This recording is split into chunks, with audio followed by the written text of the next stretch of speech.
Você está no Logos School, eu sou o Renato Lucena e aqui nós falamos de filosofia, história e teologia, sempre cativos às escrituras. Seja muito bem-vindo! E para começo de conversa, nós pedimos a Deus que esta aula seja de acordo com a vontade dele e sempre de acordo com as Sagradas Escrituras. Amém. Bom, pessoal, então nós estamos na aula 2 do Novo Testamento em ordem cronológica aqui no Logos School. E a aula de hoje vai ser sobre a predição do nascimento de João Batista, tá certo? Na Igreja Batista Jardim Maria do Carmo, esta aula tratou da predição do nascimento de João Batista e de Jesus Cristo, mas eu acredito que vai ficar muito longo se a gente tratar desses dois assuntos nesse episódio. Então, eu decidi fazer primeiro sobre a predição do nascimento de João Batista, e aí na aula 3 da nossa sequência do Novo Testamento, aí a gente estuda sobre a predição do nascimento de Jesus Cristo. Bom, e o texto que nós vamos usar como base para analisar tudo isso é o texto de Lucas. Hoje, o texto base vai ser Lucas do verso 1... Lucas capítulo 1, do verso 1 até o verso 25. Então, eu vou ler aqui os 4 primeiros versículos, nessa primeira parte, e até o 25 a gente vai analisando, então, sobre a predição do nascimento de João Batista. Então, vamos lá. Lucas 1, do 1 ao 4, diz assim, abre aspas, visto que muitos houve que empreenderam uma narração coordenada dos fatos que entre nós se realizaram, conforme nos transmitiram os que desde o princípio foram deles testemunhas oculares e ministros da palavra, igualmente a mim, me pareceu bem, depois de acurada investigação de tudo desde sua origem. Então, imagine que eu estou grifando essa parte aí. Depois de acurada investigação de tudo desde sua origem, dar-te por escrito, excelentíssimo Teófilo, uma exposição em ordem para que tenhas plena certeza das verdades em que foste instruído. Fecha aspas. Pois bem, antes da gente falar do assunto propriamente dito, é bom a gente destacar aqui uma peculiaridade do Evangelho de Lucas. Os evangelhos de Mateus, Marcos e João, eles são, em alguma medida, registros de uma testemunha ocular, né? Marcos, ao que tudo indica, ele escreve seu evangelho a partir do relato de Pedro. E então Mateus, Marcos e João são registros de testemunhas oculares. Lucas não foi uma testemunha ocular de Jesus Cristo. Mas, ao contrário do que se pode imaginar, isso não é uma desvantagem para o Evangelho de Lucas, por causa da forma como Lucas estruturou e fez esse texto, esse livro, o Evangelho de Lucas, né? Por quê? O que Lucas fez? Lucas coletou uma série de relatos de diferentes testemunhas e depois de acurada investigação de tudo desde sua origem, que foi o que eu destaquei aqui agora há pouco, ele registra de maneira organizada os relatos. Ou seja, as fontes do Evangelho de Lucas não é apenas uma pessoa, o que de forma alguma desmerece os outros evangelhos, de forma alguma. Mas a fonte foram as diversas pessoas da vida de Jesus Cristo, que ele teve contato, etc, etc. Então, o que nós temos aqui no Evangelho de Lucas é um compilado de numerosos relatos sobre a vida de Jesus. Então, por exemplo, Por que não temos, sei lá, o evangelho de Natanael? Porque o relato de Natanael está contido aqui no evangelho de Lucas. Por que nós não temos o evangelho de Maria? Porque o relato de Maria está incluído no evangelho de Lucas.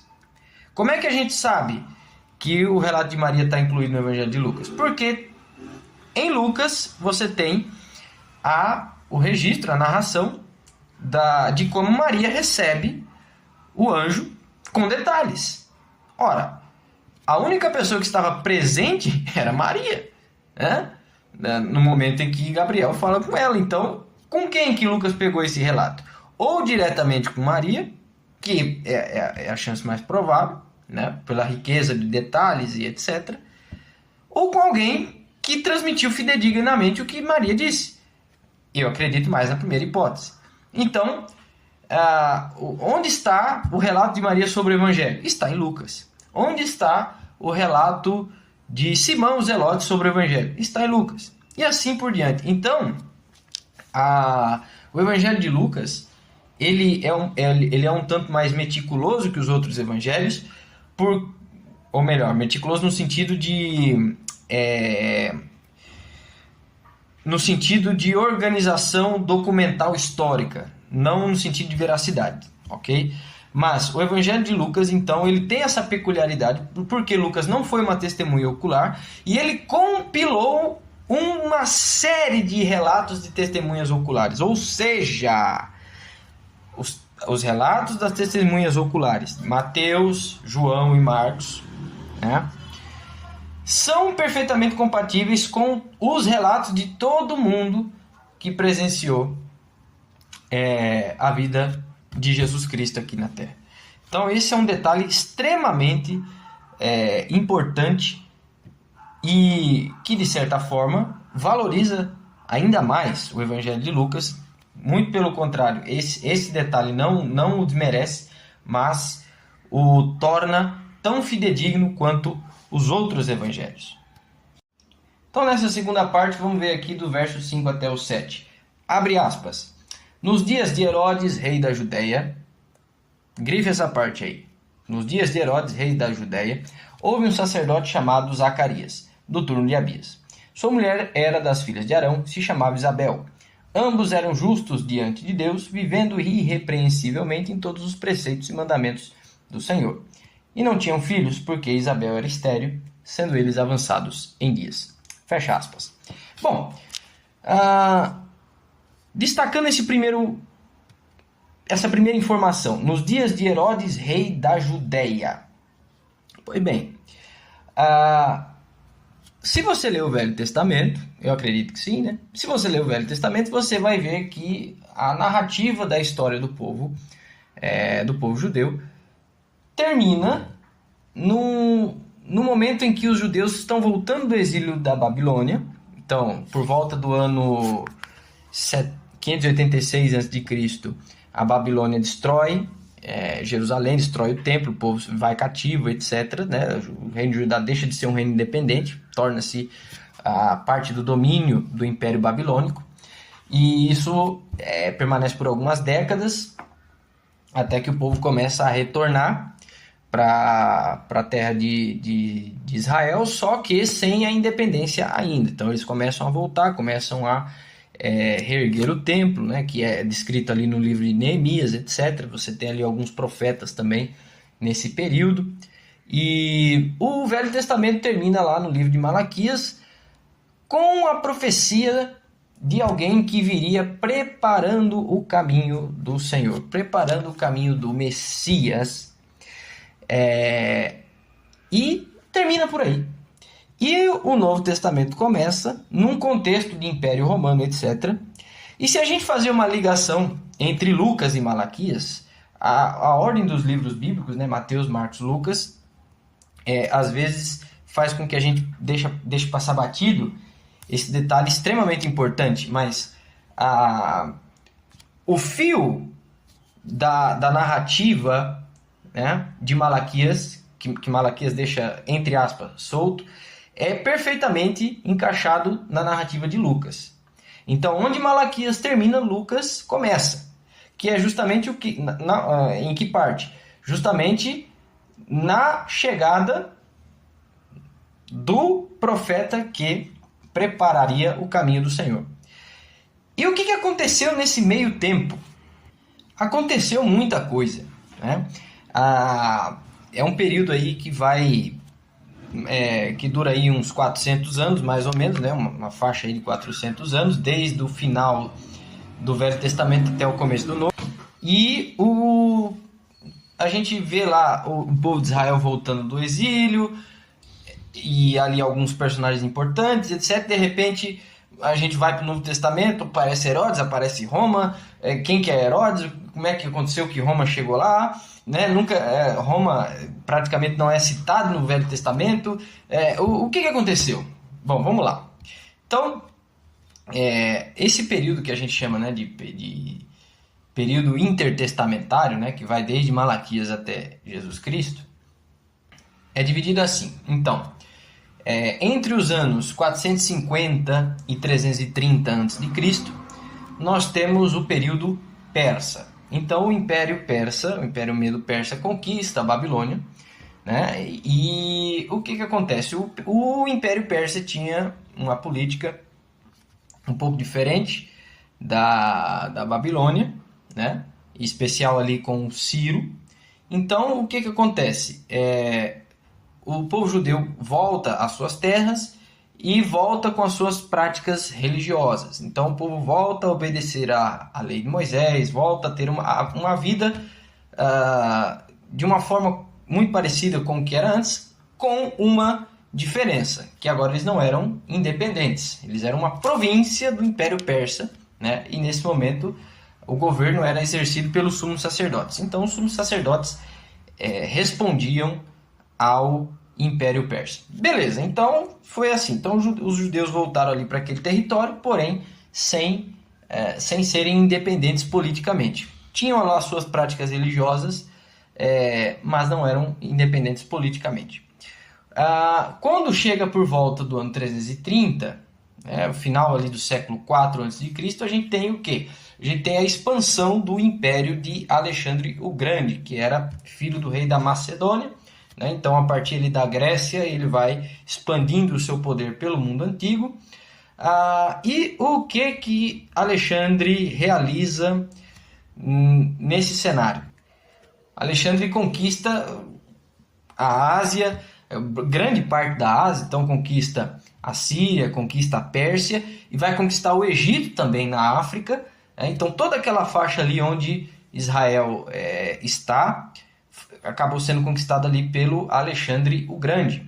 E o Alexandre o Grande, ele era um grande entusiasta da cultura grega, então esse domínio que Alexandre estabelece acaba sendo também um momento de difusão da cultura grega.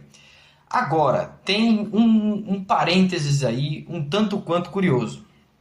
Por quê? Porque de certa maneira, esse momento da difusão da cultura grega, então, por todo o mundo, né, é um momento em que a cultura grega não estava mais no seu auge. É uma coisa um tanto quanto curiosa. Então, o vigor cultural grego apresentava uma certa decadência.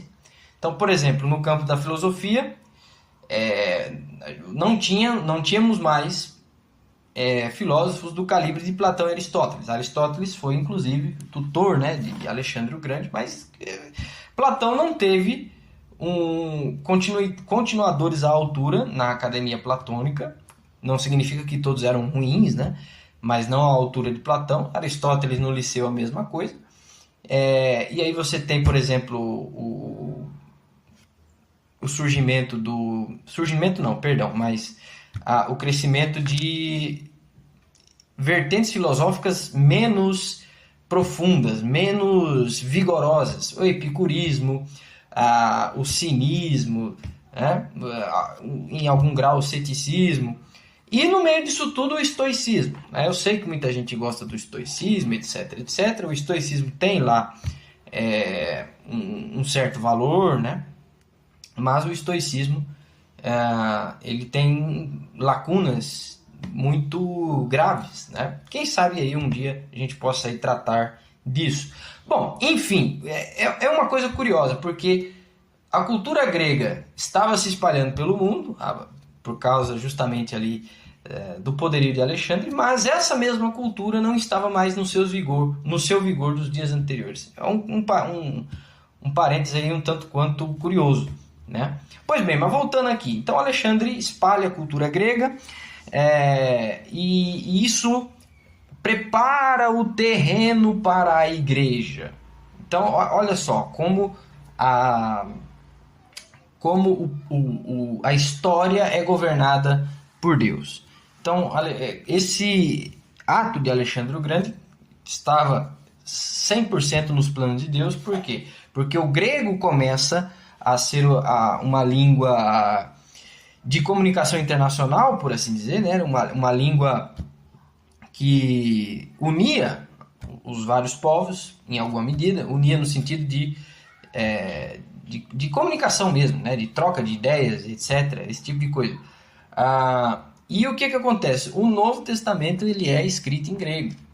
E justamente por ser neste idioma é que o cristianismo consegue ser uma religião que não está confinada a uma nação, mas muito pelo contrário, o povo cristão é um povo formado de todas as nações, um instrumento que Deus usou um dos instrumentos que Deus usou para realizar esse desígnio foi justamente a popularização não, mas a difusão do idioma grego como o idioma usado em vários países, né, de troca de ideias e diplomacia entre vários países, e isso acabou sendo definidor aí da igreja, tá certo? Então, o fato da igreja conseguir uma unidade doutrinária nos séculos depois de Cristo teve como instrumento usado por Deus justamente o idioma grego, que foi difundido por Alexandre. Então, Deus já estava preparando o terreno para o surgimento da igreja. Bom, beleza. Então, nós tivemos período persa, que vai do ano 450 até 330 a.C. Depois nós tivemos o período helenístico, que começa aí por volta do ano 330 a.C. e vai até o ano 166 a.C. O que acontece depois de Alexandre? Bom, Alexandre morreu muito novo, né? E o império que ele criou, né? O império gigantesco que ele criou, acabou se dividindo. E aquela parte ali de Israel fica sob o domínio dos Ptolomeus, que governavam a parte ali do Egito. Então, nesse primeiro momento, quando Alexandre morre e o império é dividido, Israel fica, né, o atual território de Israel ali, fica sob a jurisdição de Ptolomeu do Egito. Beleza, e o que acontece? Os Ptolomeus, né, o chamado Império Ptolomaico, eles também eram tolerantes quanto à religião judaica, né? Então, os judeus continuavam com as suas práticas religiosas normais, com os seus sábados, com as suas festas, com as suas proibições, o seu modo de ser específico, tudo certo, tudo jóia. Só que o que acontece? Aquela região estava sendo disputada com o Império Seleucida. E o que acontece? Então o Império Ptolomaico estava ali em disputa com o Império Seleucida, que também foi um dos impérios que surgiram após a divisão do Império de Alexandre, né? Então, nessa disputa, o Império Seleucida vai acabar vencendo os Ptolomeus, o Império Ptolomaico, ali no ano 198 a.C., então aquela região ali de Israel passa para o domínio Seleucida em 198 a.C., e isso não foi lá muito... Isso não foi muito pacífico. Por quê? Porque é nesse momento que os judeus vão ter problemas com a cultura helenística. A cultura helenística já estava espalhada, né, já por todo o mundo, tanto que essa cultura grega vai, por exemplo, né, vai ter reverberações profundas até o século XI depois de Cristo, né, na Pérsia, na Síria. Então a cultura grega realmente naquela região ali da Ásia criou um caldo muito efervescente, né, uma cultura realmente muito pujante em alguma medida. E o que acontece? O Império Seleucida ele radicaliza nessa helenização, né, do seu território e arruma treta com os judeus. Por quê? Porque o modo de vida dos judeus é incompatível com o modo de vida dos gregos, né? Não dá para você fundir as duas coisas. Então, e o que aconteceu? Nessa radicalização da helenização, os seleucidas, com Antíoco IV, vão proibir o judaísmo. Então, enquanto que os ptolomeus tinham tolerância com os judeus, né, os seleucidas não tinham e começaram a proibir o judaísmo. E é nesse contexto aí que vai começar a revolta dos macabeus, ali por volta do ano 167, tá? Acontece ali a Guerra dos Macabeus, né, que é narrado nos livros que estão presentes na Bíblia dos católicos romanos, né? Beleza, e é uma leitura muito interessante, né? É um registro histórico realmente bem pertinente. E o que acontece? Os judeus conseguem, na base ali da valentia, né, uma independência novamente. E aí a gente entra no terceiro período desse período intertestamentário, né, que é o período asmoneu. Bom, vamos lá. Primeiro período persa, vai de 450 até 330. Período helenístico, que vai de 330 até 166, que é quando começa ali mais ou menos, né, a revolta dos macabeus. E aí a gente entra nessa terceira fase do período intertestamentário, que é o período asmoneu, em que o Estado judeu teve um momento de independência, tá certo? Eles conseguem aí consolidar a sua autonomia por volta ali do ano 140, mais ou menos ali, 143, 142 antes de Cristo, tá bom? Pois bem, então por um período aí de algumas décadas, o Estado judeu foi independente, né? Tinha ali tinha alguma autonomia, né? Bom, só que o que acontece? Isso daqui é algo extremamente pertinente para a gente entender a mentalidade da época. Por quê? Porque muitos dos judeus, não todos, né? Mas muitos dos judeus entendiam que o Messias seria um libertador político. Então, por conta de todas as referências de poder que as profecias sobre o Messias destacam, né? E é um poder absoluto, um poder espiritual, etc, etc. Mas alguns judeus não interpretavam assim, e sim como um poder realmente terreno, um poder que se estabeleceria politicamente. Então, o que acontece? Quando você tem essa revolta dos macabeus e um período relativamente curto de autonomia do Estado judeu, né, havia toda uma expectativa da chegada do Messias, né? Uma expectativa de que a redenção de Israel se aproximava e que a glória do reino de Israel, como foi nos tempos de Davi e Salomão, retornaria. Então, nesse momento, é um momento crucial para a gente ter em mente, para a gente procurar entender a mentalidade da época. Pois bem, então o que acontece? Então, você tem esse período aí que dura aí entre 90 e 100 anos, né, de um Estado judeu independente. E aí vem um detalhe extremamente esclarecedor sobre Lucas 1:5, né? Vamos lá, o que aconteceu ali por volta do ano 134 e 104, nessa faixa de tempo aí. João Hircano era um líder ali do Estado judeu e ele amplia o domínio do Estado judeu e ele conquista a Idumeia. Então o povo judeu ali, o Estado judeu conquista a região da Idumeia. Onde é a Idumeia?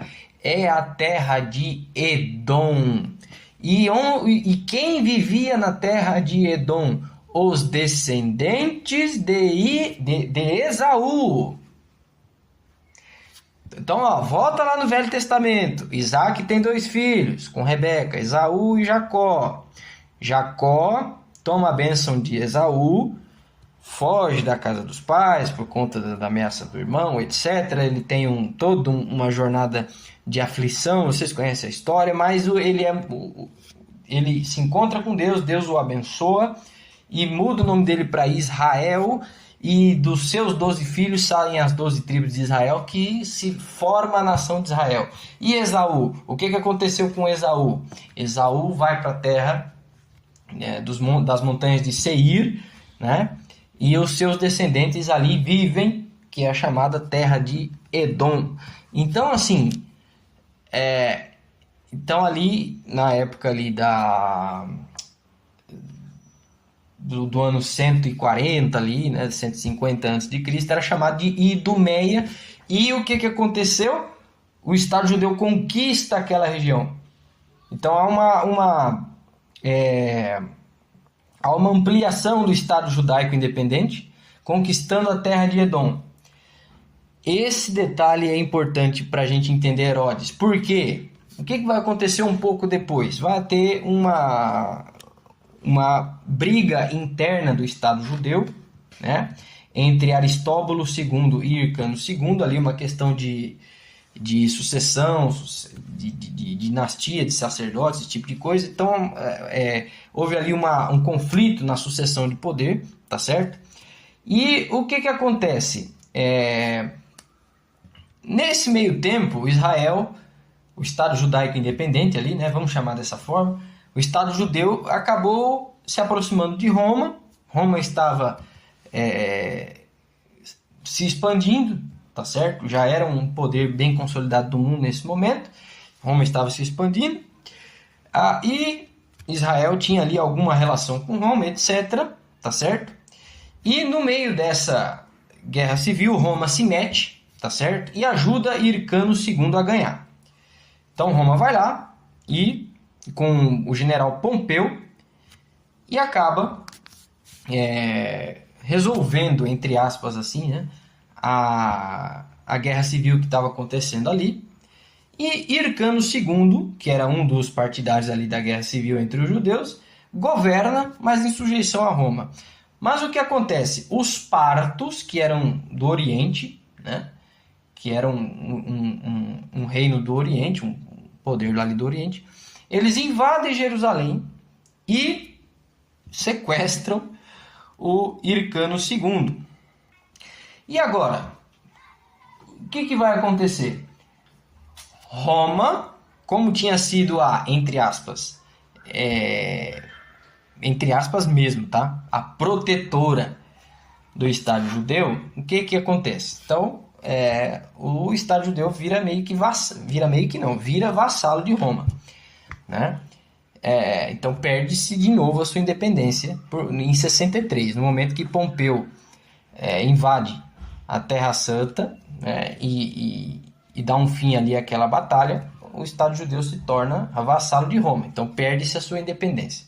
O que aconteceu? Quando Hircano II é levado embora pelos partos, quem Roma nomeia para ser rei da Judéia? Herodes. E quem é Herodes? Herodes era filho de Antípatro, que era um dos vencidos pelo Estado judaico ele fazia parte ali da elite da Idumeia. E o filho dele, Herodes, ele é acolhido por Hircano II, né? E cresce ali no meio do governo judeu, etc. Mas ele não era judeu, ele era idumeu. A criança ali cresceu e tal. Então os romanos conheciam a figura Herodes. Quando Hircano II é levado embora pelos partos, quem que Roma conhecia e coloca como rei da Judéia, como governante ali da Judéia, em sujeição a Roma, evidentemente, o glorioso Herodes. Ou seja, quando Lucas registra no versículo 5, nos dias de Herodes, rei da Judéia, agora você entendeu por que Herodes é rei da Judéia, porque Roma colocou ele lá como vassalo, né? Porque Roma já tinha conquistado ali dessa forma o estado judeu, né? A região ali da Judéia. Então, Herodes foi colocado lá e Herodes era descendente de Esaú. Herodes era idumeu, então você tinha um descendente de Esaú governando os descendentes de Jacó. Deu para entender o negócio? Então, assim, imagine a situação, a tensão que era, né? Esse momento ali da Judéia. Você tem Roma sendo o poder predominante e Roma coloca um descendente de Esaú para governar e ter poder sobre os filhos de Israel. Então, assim, é uma circunstância extremamente curiosa e tensa. É por isso que, não só por isso, né, mas essa é uma das razões pelas quais Herodes tinha uma insegurança constante no seu reinado, né?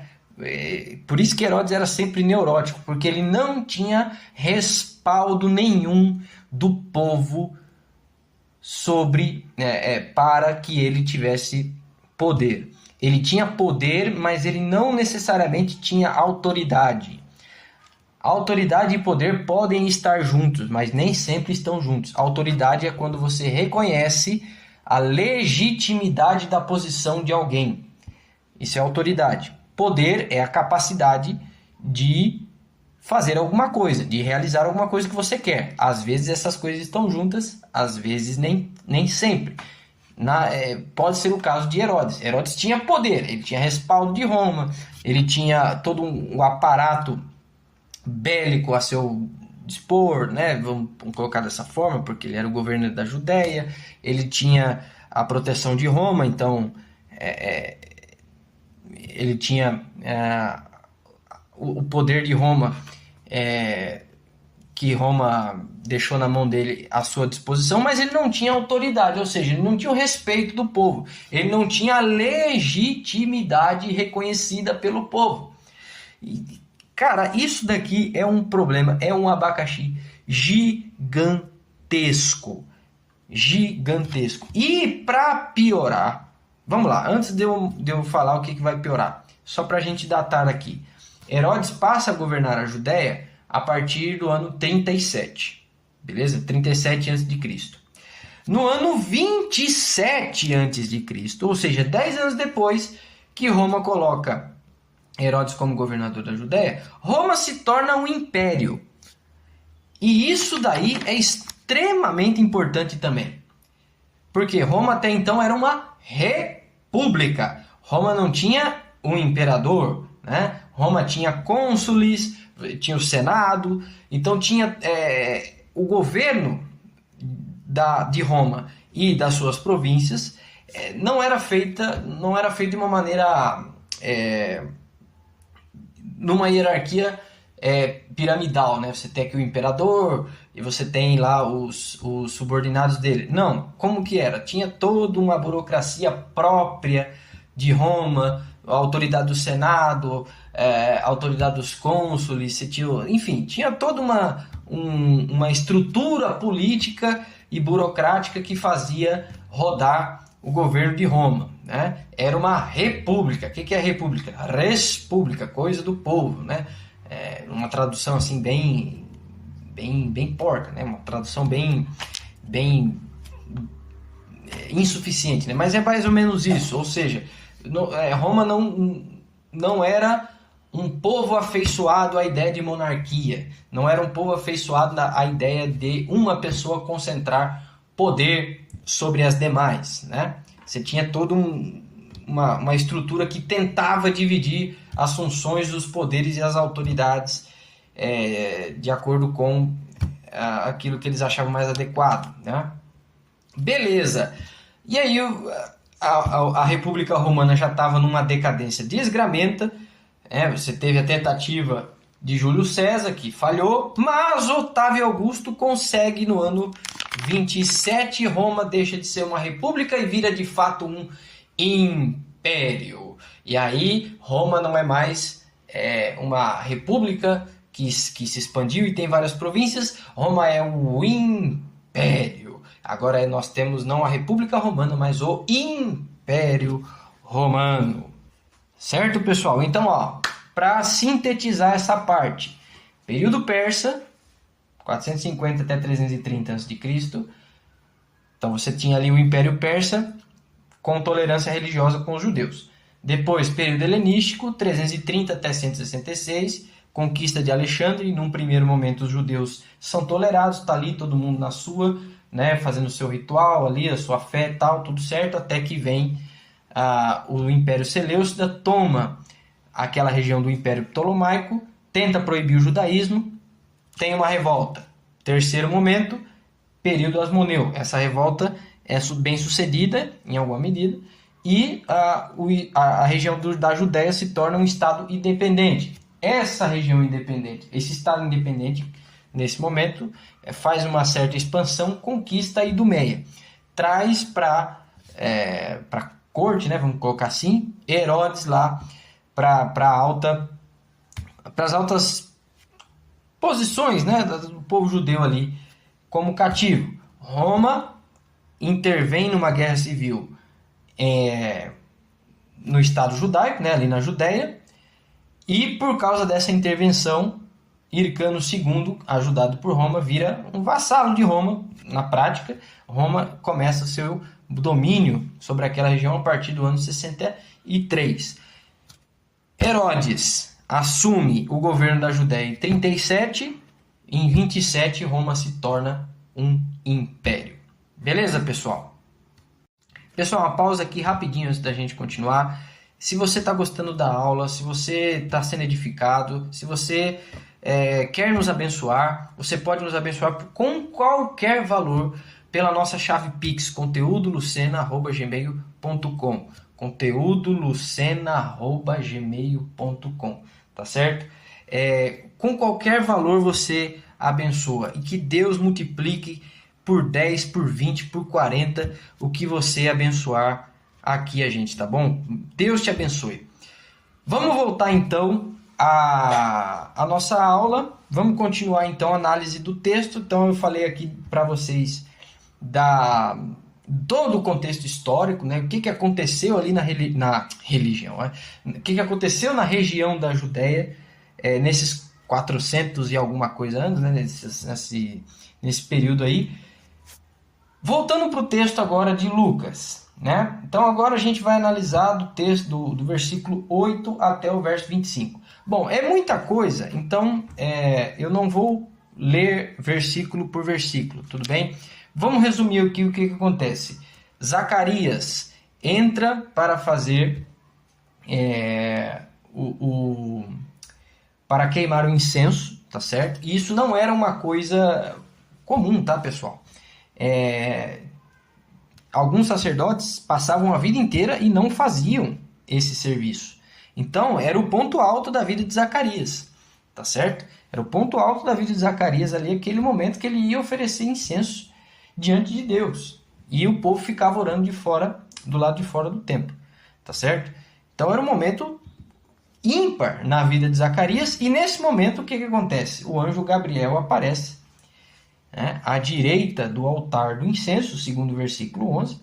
Zacarias ficou meio perturbado, né? Teve um susto ali, não era para ter ninguém, mas tem um anjo ali, né, que ele está vendo. E Zacarias recebe um recado do anjo, né? Diz que a oração de Zacarias foi ouvida e Isabel dará à luz a um filho e porá o nome dele de João. Lembrando que João significa o Senhor é gracioso, tá certo? Pois bem, então Gabriel faz esse recado, diz que o menino iria adiante do Senhor no espírito e poder de Elias, né, preparando o caminho do Senhor. Zacarias fica um pouco descrente, né, porque ele tá idoso, a mulher tá idosa, aquele negócio todo, e ele acaba ficando mudo.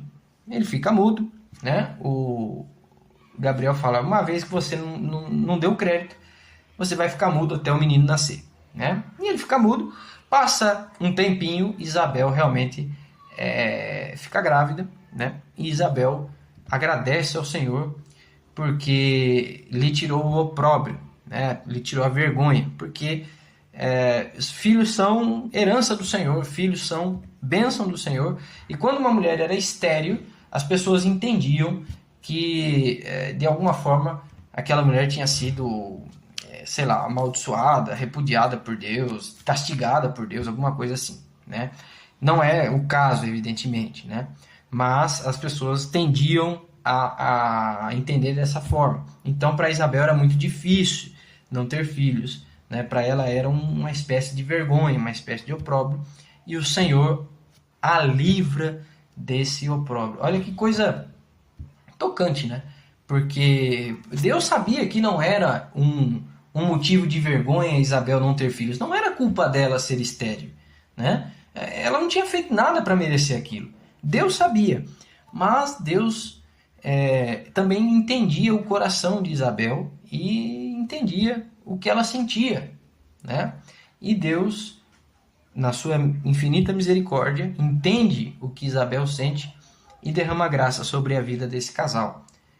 E fica uma lição para nós também, né? Porque às vezes nós sentimos coisas que Deus sabe que nós estamos um pouco equivocados. Às vezes a gente acha uma coisa, às vezes a gente está passando por um momento um pouco difícil, um pouco desanimador, e a gente acha que, sei lá, que é culpa nossa. Pode aparecer pessoas que zombam da nossa cara, do nosso momento, né? E pode ser que nós venhamos a sentir o peso disso daí, né? Que seja desagradável e aflitivo para nós em alguma medida. E por mais que Deus olhe, sabendo que não é bem assim a coisa, Deus se compadece da nossa dor, Deus se compadece dos nossos sentimentos, ainda que Ele saiba que talvez eles não traduzam a realidade como um todo, mas traduz ao sentimento que você tem do entendimento que você tem de uma circunstância. E Deus não é alheio a isto. Então, assim, é uma graça do Senhor realmente tocante. É realmente tocante a gente analisar isso aí, né? Deus não está ignorando as nossas dores. Deus não está ignorando os nossos incômodos. Deus não está zombando das nossas aflições, ainda que Ele saiba coisas que nós não sabemos, né? Ainda que Ele saiba que talvez, se nós soubéssemos o que Ele tem para nós, nós não sofreríamos. Ainda que Ele saiba disso, Ele não nos condena, Ele não zomba de nós, Ele não nos despreza, mas Ele entende a nossa dor. E Ele, ao tempo próprio, vem com a sua graça e nos cura, e nos alivia, e nos resgata dessa situação desagradável. É uma coisa realmente muito tocante, e louvado seja o Senhor Jesus Cristo. Pois bem, o que acontece no verso 17? No verso 17, o anjo Gabriel afirma para Zacarias que o menino que nasceria iria diante do Senhor no espírito e poder de Elias, cumprindo a profecia de Malaquias 4. Para ser mais específico, Malaquias 4, 5 e 6, que diz assim, abre aspas, eis que eu vos enviarei o profeta Elias, antes que venha o grande e terrível dia do Senhor. ele converterá o coração dos pais aos filhos e o coração dos filhos a seus pais, para que eu não venha e fira a terra com maldição. Fecha aspas, e fim do Velho Testamento. Então, olha, perceba isso aqui. Essas são as últimas palavras inspiradas pelo Espírito Santo, registradas nos dias de Zacarias. A última coisa que o Espírito Santo falou, através dos seus profetas, foi isto: eu enviarei o profeta Elias antes do grande e terrível dia do Senhor. Foi a última coisa. E o que o anjo Gabriel está falando para ele? A criança que vai nascer de você e Isabel será esta que irá adiante do Senhor no espírito e poder de Elias. Percebe o fio de conexão de Malaquias e Lucas agora? Os últimos versos de Malaquias se completam nas primeiras narrativas de Lucas. É um negócio um tanto quanto interessante. Evidente que Lucas evidente não, mas é muito provável que Lucas fez isso conscientemente, fazendo um elo de ligação entre a palavra inspirada dos profetas com o evangelho de uma forma evidente. É uma coisa realmente extremamente interessante, né? E o que significa ir adiante do Senhor no espírito e poder de Elias? Não quer dizer nada de reencarnação, nada disso, né? Que Elias voltaria literalmente. Não é isso. O que significa esta parte? Significa que João Batista teria a mesma autoridade espiritual que Deus deu a Elias. Tá certo? Então, a mesma autoridade que Elias teve na terra de Israel, João Batista teria. Tá? E também, mais para frente, nós vamos ver aí alguns paralelos entre João Batista e Elias, né? Em aulas posteriores. Né? Mas é isto, tá certo? Então, João Batista teria a mesma autoridade espiritual que Elias teve. Tá certo? Última coisa, para a gente finalizar esta aula aqui, Zacarias, ele vacila, né? Ele dá uma titubeada ali e no verso 18 ele fala assim: como saberei isto? Pois sou velho e minha mulher avançada em dias. E aí no 19 Gabriel responde: eu sou Gabriel, que assisto diante de Deus e fui enviado para falar e trazer estas boas novas. Todavia ficarás mudo e não poderás falar até o dia que essas coisas venham a realizar-se, porquanto não acreditaste nas minhas palavras, as quais a seu tempo se cumprirão. Vamos lá. Zacarias recebe uma mensagem direta de Deus através de Gabriel, evidente, né? E ele não acredita de primeira. Ele dá uma titubeada. Vamos deixar isso daqui destacado, porque eu vou retomar isso aqui na aula 3, tá certo? Na predição do nascimento de Jesus, eu vou retomar esse ponto aqui. Então, grave isso na memória. Zacarias recebe uma palavra de Deus, uma predição da parte de Deus, e não crê instantaneamente, não crê de coração aberto. Num primeiro momento, lógico, né? Depois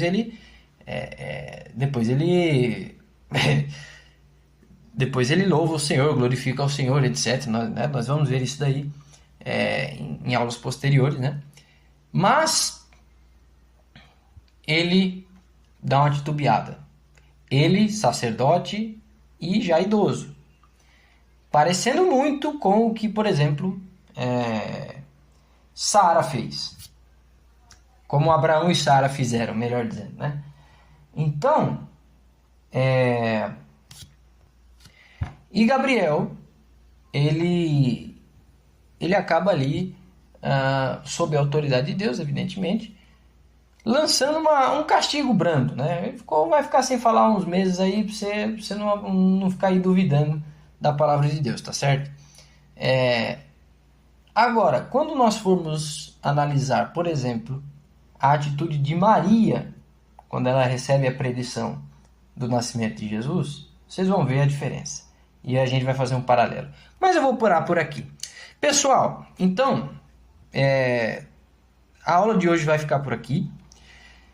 E o último recado, não vai embora não desliga não. Último recado, vou ser rápido. Se você quiser ser um apoiador mensal do nosso projeto, você pode ser tanto pelo Apoia-se quanto pelo Patreon. Se você está fora do Brasil, se você quer apoiar em dólar, nós temos um apoio de $10, tá certo? Eu estipulei um valor único, tá? Então se você quiser apoiar mensalmente esse projeto, o apoio é de $10, tá bom? E você vai ver lá no Patreon lá que tem alguns benefícios exclusivos para você que for o nosso patrão, nosso patrocinador.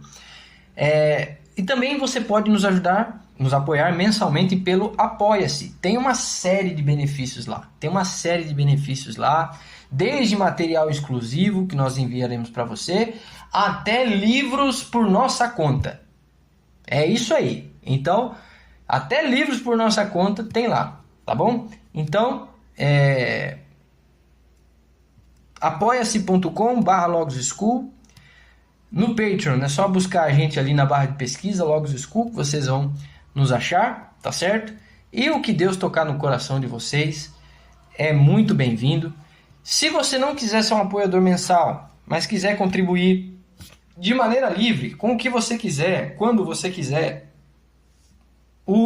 nós temos a nossa chave Pix, conteudolucena@gmail.com, conteudolucena@gmail.com. Você nos abençoa com qualquer valor. Com qualquer valor você nos abençoa. E eu peço a Deus que quem ouvir isto e nos abençoar, que Deus multiplique os seus celeiros e que derrame graça na sua vida, em nome de Jesus. Amém. Obrigado, pessoal. Espero que vocês tenham gostado. Deem os seus feedbacks. Estamos buscando melhorar a cada dia, tá certo? Em breve teremos novidades aí sobre as próximas aulas, tanto dessa sequência do Novo Testamento teórico cronológica, quanto da sequência sobre história da Reforma. Fiquem espertos, fiquem ligados que logo logo a gente está de volta. Obrigado por tudo, pessoal. Até a próxima. Deus abençoe vocês.